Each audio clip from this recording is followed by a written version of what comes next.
Dragii mei, bun găsit! Astăzi v-am adus o rețetă de pâine mai deosebită. Facem o pâine cu multă secară, fără frământare, fără împachetări, nu ne trebuie decât un pic de răbdare. Rețeta are 40% făină de secară și 60% făină albă de grâu. Conținutul ridicat de secară duce la o culoare deosebită a pâinii, la un miez aerat, dar destul de dens și, în plus, gustul de secară este absolut deosebit și se intensifică de la o zi la alta. De aceea, pâinea cu secară, cu cât stă mai mult, cu atât este mai gustoasă. Cât despre secară, numai de bine.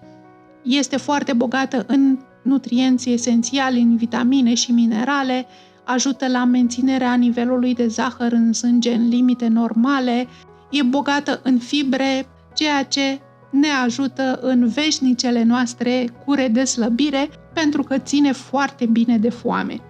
Haideți să vă arăt rețeta. Aveți aici ingredientele, lista lor este și la descrierea videoclipului. Eu am folosit și 25 de grame de mix de semințe amestecate in, floarea soarelui, dovleac și susan. Dacă vă place ideea, le puteți folosi, dacă nu, puteți să renunțați la semințe. Făinurile pe care le-am folosit se găsesc în majoritatea supermarketurilor. Fără să fac reclamă niciuneia, am folosit făină de la bunica. Important e procentul de proteine, să folosiți făină pentru pâine. Aceasta are doar 11% proteine. Dacă aveți o făină cu mai multă proteină, e și mai bine. Iar făina de secară am găsit-o de la Solaris. Este făină integrală, măcinată pe moară cu pietre, dar pâinea iese foarte bine și cu alte făinuri. Eu v-am arătat ce am folosit pentru că sunt convinsă că ar fi apărut în comentarii întrebările: dar cu ce făină ai făcut pâinea? Deci făinuri obișnuite pe care le găsim ușor.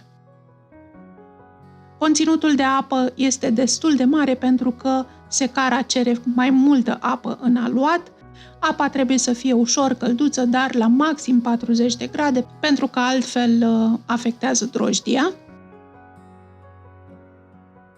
Ca drojdie am folosit un pliculeț de drojdie instant, care nu trebuie dizolvată, activată, se folosește uscată și se pune deodată cu făina. Pâinea de secară are nevoie și de puțin zahăr sau de melasă, dar melasă nu avem cu toții în casă. În schimb, poate aveți zahăr brun, nu folosim mult, folosim doar o linguriță, dar intensifică și dospirea, intensifică și gustul și culoarea. Dacă nu aveți, puteți să puneți o linguriță de miere sau o linguriță de zahăr tos. Sarea o cântărim, este 2% din cantitatea de făină, adică 10 grame, și aici, cum spuneam, am 25 de grame de semințe. Semințele îngreunează și ele puțin aluatul, așa că nu exagerați. Punem semințele nehidratate în aluat, deci așa uscate cum sunt. Cântărim făinurile, nu le punem din ochi pentru că dăm toată ecuația peste cap, așa că avem nevoie de 300 de grame de făină albă pentru pâine, deci făină tip 650, cu procent de proteine de minim 11%. Cântărim și făina de secară, folosim 200 de grame de făină integrală de secară. Asta înseamnă din total 40% făină de secară.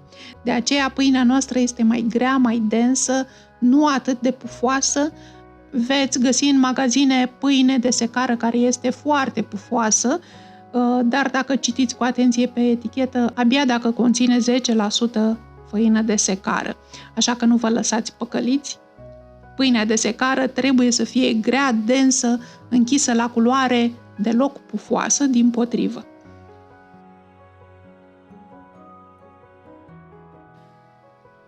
Mai departe, pentru aluat folosiți un castron care să aibă și capac.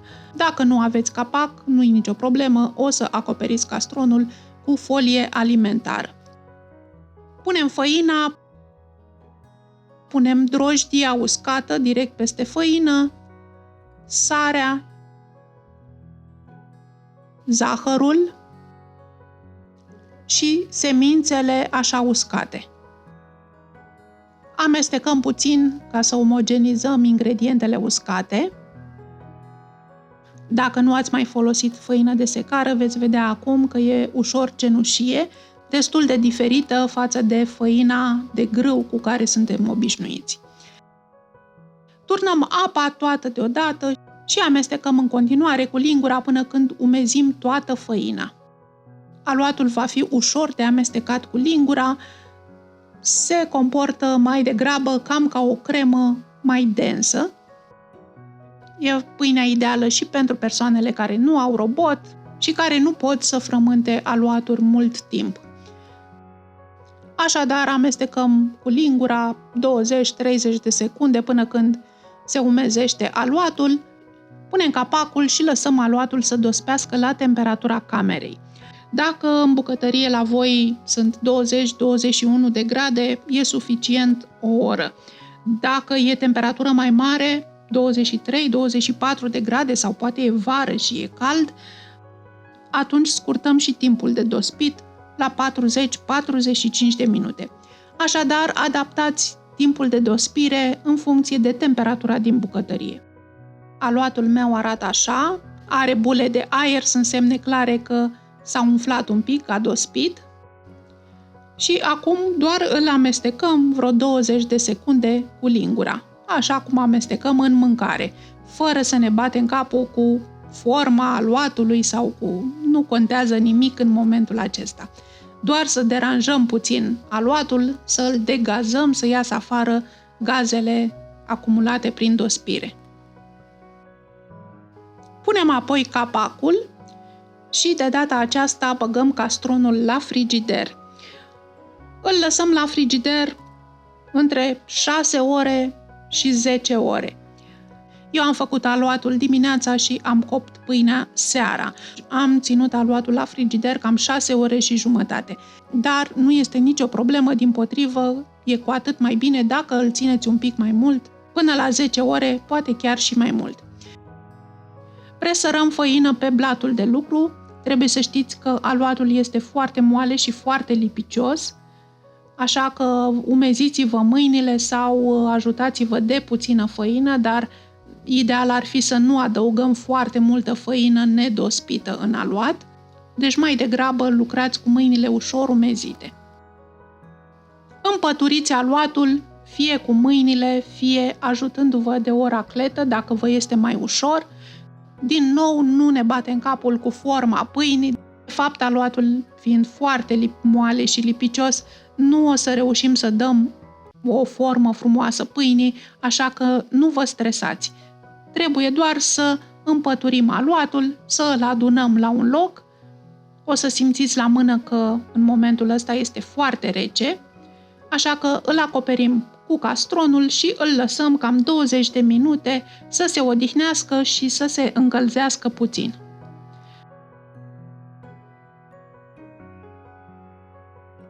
Între timp, dacă aveți un baneton, îl puteți folosi sau, dacă nu, poate aveți un coș de nuiele pentru pâine, de exemplu, dar puneți un șervet de bumbac în coș și presărați făină din abundență pentru că aluatul e lipicios. După 20 de minute, dăm castronul deoparte și cu o racletă împăturim din nou aluatul și ne ajutăm de racletă ca să-l mutăm în baneton. Deci nu va fi o pâine cu formă foarte frumoasă, pentru că aluatul este foarte hidratat și foarte lipicios, dar totuși nu se lucrează greu, se lucrează ușor cu el.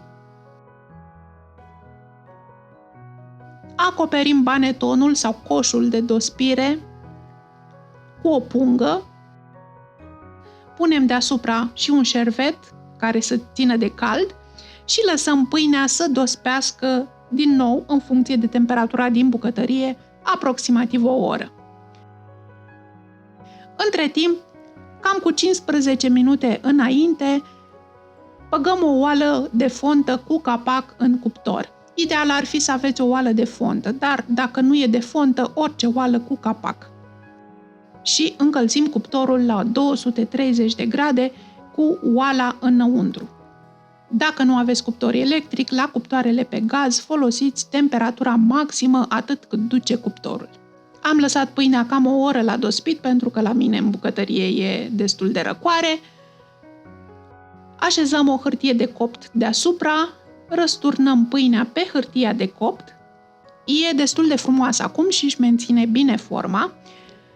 Acum, o să ne ajutăm de hârtia de copt să o mutăm în oală, dar trebuie să ne mișcăm cât putem de repede ca să nu se răcească oala.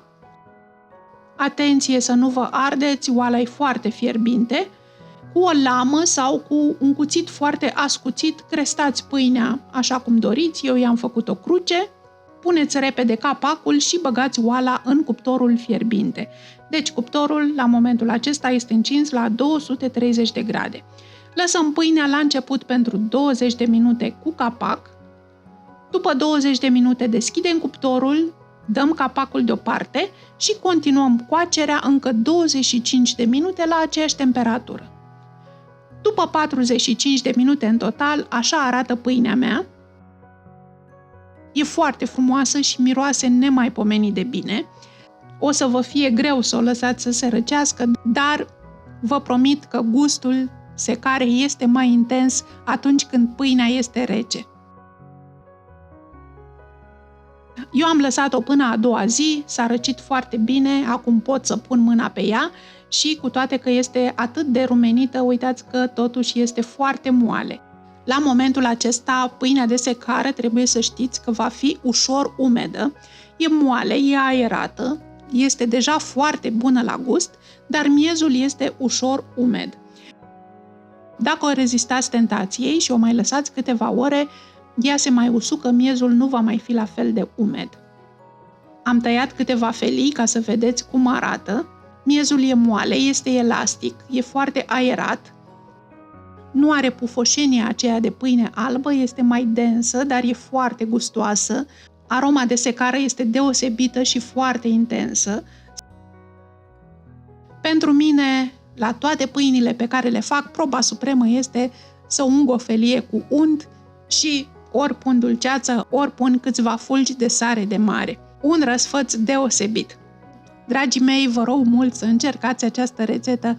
Ați văzut că se face foarte ușor, efortul este minim, așteptarea e lungă, dar rezultatul vă promit că merită. E o pâine gustoasă, sățioasă și foarte sănătoasă. Vă îmbrățișez cu drag până data viitoare. Numai bine!